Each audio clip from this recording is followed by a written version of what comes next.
the perception that staging was an American fad and it was going to go away, and it was false. And we do, as Brits, I think, have a real kind of anxiety about that. 23 out of every 100 properties that came on the market, 47 didn't sell. AI staging versus real staging. We use the term love at first sight. Does love at first sight matter when you walk into a property? And it was staggering. So there's 3 points of data that come out and say that this is literally a no-brainer.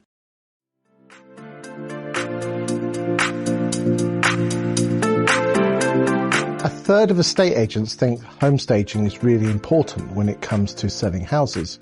1 in 10 homeowners think it's really important when it comes to selling houses.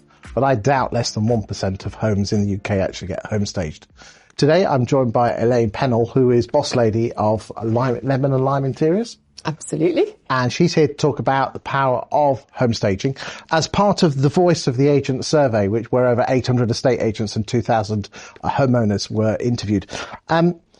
Elaine, given the high value of what vendors place on professional photography, how can estate agents innovate property presentation with home staging with, quite frankly, I'm surprised that, estate agents think 33% of homeowners should have it and only consumers 10%, but only 1% actually go through with it. Why are the disparaging numbers? I think it's a fascinating conversation in the UK at the moment, because staging of property before it goes onto the market is very, very normal in the United States and Australia, for example, and has been for a long time. What's interesting with estate agents and with homeowners believe that 71%, I think, of them want the professional photography and believe that it's essential. Estate agents similarly. However, if you send in a professional photographer with the cost that entails, and potentially a professional videographer, of which nearly 50% of properties are having video content as well now, those people, those professionals, can only take photographs or videos of what is actually in front of them. And if what's in front of them is the way that we normally live as a family, people normally live as a family, potentially an empty property, potentially a property that somebody has moved out of as part of a separation, or somebody has moved into a home, for example, then the property just isn't ready to be photographed or videoed. And without at least a consultation about the presentation with a professional beforehand and some help to get it looking right, then all of those services are slightly wasted. Is there a negative perception of home staging in the UK? I think it's interesting, and I wrote in my first book about the perception that staging was an American fad and it was going to go away, and it was false. And we do, as Brits, I think, have a real kind of anxiety about that. However, I really don't believe that tidying up, making the bed, putting the pots and pans in the dishwasher is a fad or is false. It's a courtesy to your buyers. Not being in the photograph. And not being in the photograph, in bed in the photograph, in the worst cases. It's a courtesy. And if you are doing the courtesy of tidying up beforehand, then buyers believe subliminally that actually you may also have looked after the property, that the roof probably doesn't leak, that there isn't damp or woodworm or any of the other hideous things that might have fallen through the net in terms of maintenance, because the property looks cared for. And I think it's a really strong subliminal message. And you made that point as well, didn't you, that when somebody walks into a home, that feeling that you just get, it's got to be much more improved, hasn't it? If it's looking... We also get what's the old thing, you get one chance to make a first impression. Go, right? yeah. So I've got a couple of questions, if I may, not to tread on Mr. Watkins' I knew this would happen. Here we go, I'm taking over, ready. First of all, so on behalf of all the agents that are watching this, is it just something for the top end of the market? No, absolutely not. Every single home seller is selling what's probably their biggest capital asset. And why would they not, and why would their agent not want to help them maximise that. But it's perceived as being a kind of Knight Frank, Savills, Kensington, Mayfair, Belgravia thing, isn't it? I'm going to make a sweeping statement here for the home staging industry in the UK, is that you are truly appalling at getting your message across to estate agents. And I say that nicely and respectfully, but I'm not just you, just everyone, about proving that by home staging, not only will you sell more houses, but you'll get more houses on the market. Thank you. I said that, but I'm not pointing that at you. No, absolutely not. And I wouldn't dream of it. You know that. Yes, we can prove that properties sell for more money, more quickly, when they have had the opportunity to have professional presentation or at least the consultation, so that in some cases the homeowner then takes away the report and does it themselves. Fantastic. Okay. We have tracked every single property that we have helped get on the market from the very beginning of the business. So about 10 years worth of data now. Because, as you know, I'm a mathematician by background. That's what I care about. I accept your point about we're not good as an industry about getting that data out there. Some of that is because the data is limited in amount. But you can prove on a pounds per square foot basis. On a pounds per square foot, where we're looking at a list price against what it's actually sold for. I think our data from last year, the properties that we were involved with last year, was 102% over guide in a difficult market last year, and our average time for first acceptable offer was 15 days against a national average that was, Paul will tell you, but significantly more than that. And actually, Russell, me and Elaine were talking off air, but this is perhaps something where we can add value and actually get some real data to help. You could demonstrate. Yeah, because we are selling. Yeah, so we can we can do a matching exercise to actually kind of look at this in more detail and kind of prove. But then that. for the agent, it becomes a complete no-brainer. Doesn't it? If you're going to get more for the property and attract more sellers, why wouldn't you do it? That's really interesting. And going back to the range of properties, as a business we target the top end. However, just like there are estate agents for the top end of the market, there are also people staging for 2-bed terraces in Bradford, for example. You know, the end of the market that you wouldn't perhaps consider as the premium market.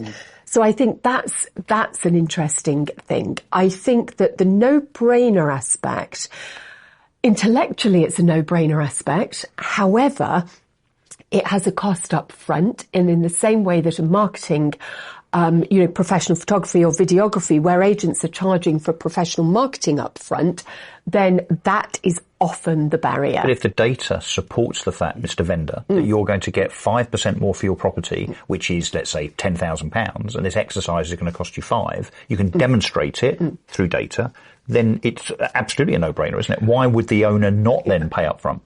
Well, because they may not have the budget. And that becomes the problem, because staging is a very, very capital-heavy business and a very resource-heavy business to run.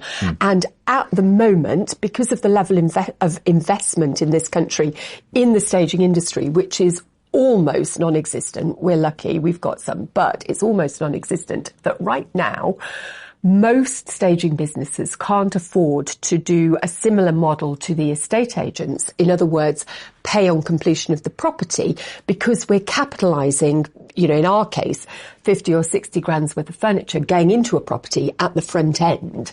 So there's there's a kind of budget. And also only 1 in 4 properties over £1 million, which is the top end, does actually exchange and complete. Simon? Yeah, I think to just emphasise what Elaine's saying, because we did some research with Lemon and Lime in time for Valentine's Day and we use the term love at first sight. Does love at first sight matter when you walk into a property? And it was staggering. So there's 3 points of data that come out and say that this is literally a no-brainer. There's the fact that the consumers are going, yes, when I walk into a house, love at first sight massively makes a difference to whether or not I buy it or not. Because the question is, did it make a difference of deciding to buy or not? It's head and heart, right? Absolutely head and heart. And only 1 in 20 people say it's not at all important. So only 1 in 20 people say that. Yeah. The second one is 1 in 10 people say not that they want home staging to be offered, They need, as in NEED, need home staging to offer. That is way bigger than the current market. And then you have what Elaine says, all the hard data of the 10 years she's got shows that actually it will sell higher, it will sell faster, and therefore with these 3 data points, why wouldn't you do it? And I point out that question of love at first sight. So regardless of demography, doesn't matter how wealthy they are, where they are in the country, it moves around a little bit. But in reality, if you're in a relatively modest 2-bedroom house somewhere, or you're in a £25 million mansion of some sort, you want your property to be staged to maximise its value. Chris, can I venture a real-world example if I've got time? And any agent watching this will relate to this. Someone comes in and registers on the mailing list. Do they still do that, by the way? Maybe some applicants still do. And they say, I'm looking for this type of property. It must be a 3-bed, must be an end terrace or a semi, must be in this particular area. You ring them up 2 weeks later and say, hi, Mr. and Mrs. Smith, are you still looking? No, we bought something. Oh, right. What did you buy? Did you buy that 3-bed semi in such and such an area? How many times does it happen when they say, actually, we bought a little cottage 25 miles away that's nothing like what they said they wanted. Why? Because they've walked in and their heart took over and they bought with their heart, not their head. That happens a lot. Elaine, which is why staging is important. Elaine, you mentioned no-brainer, which I thought was a segue through to me. And as a fellow mathematician, I'm not basing this on any actual statistics, but I have been lucky enough to spend a lot of time in Australia and to a lesser degree America. Not long enough. They don't send them over there anymore. Without a shadow of a doubt that you know, there are agents in both that I've met there that simply won't take them on unless they're going to take home staging. So the link between being able to charge more, and also that point about it not just being in that prime or you know, or even super prime end of the marketplace is. Now, they always talk about, you know, agents over here get very pissed off that, you know, agents in Australia are lecturing them and they've got this fantastic vendor paid advertising. Yeah. Well, what comes first, the chicken or the egg, is it? Is that ability to stage to be able to justify it? And I think this again, in terms of we're tying together different strands of this voice of the agent on page 36, if it still stays like this, you've got the whole point about agent fee versus house price. So from what I can see here, it starts going up from 750 to £1 million, starts rising from an average 1.2% to 1.4 steadily all the way to 5 million plus with 2.5% fee. Now, there's no reason why that percentage should be increasing unless you start looking at some of the differences that are taking place. Home staging has to be a factor in that. It's the added value. It has to be. It's absolutely the added value. And the agents that we work with, that we've worked with from the early stages of the business, don't even question whether they're going to talk about staging or the presentation of a property to their sellers. It's just part of what they do. Is that because they're better estate agents? Because let's be honest, the homogenised rump of estate agents is, you know, fees have gone down from an average of 1.6 15 years ago to around 1% now. I know the report says 1.3, so obviously you're dealing with better estate agents here. But, you know, other surveys have suggested 1%. Is it because we're not very good at training ourselves and developing ourselves of actually proving our worth as estate agents? Difficult to bounce back when you've had the race to the bottom, isn't it? Yeah, I think the estate agents that we work with and that we are aware of that habitually will use or recommend staging, I can't think of any of them that will be less than 1.5%. And that's not because they're working in the upper end of the market. It's simply because they're agents who understand the value add that they can bring, not just with staging, but with the way that they sell property. And therefore they can justify their higher fee better. And they can justify their higher fee, absolutely. I mean, this is all actually about the self-interest of the agent, because the worst thing that can happen to an agent is they take on an instruction, do some work, and it doesn't sell. Because there's no money to be had at that point. That's a disaster. And remember, in 2023, out of every 100 properties that came on the market, 47 didn't sell. So that's 47% of opportunities where you've not earned any money.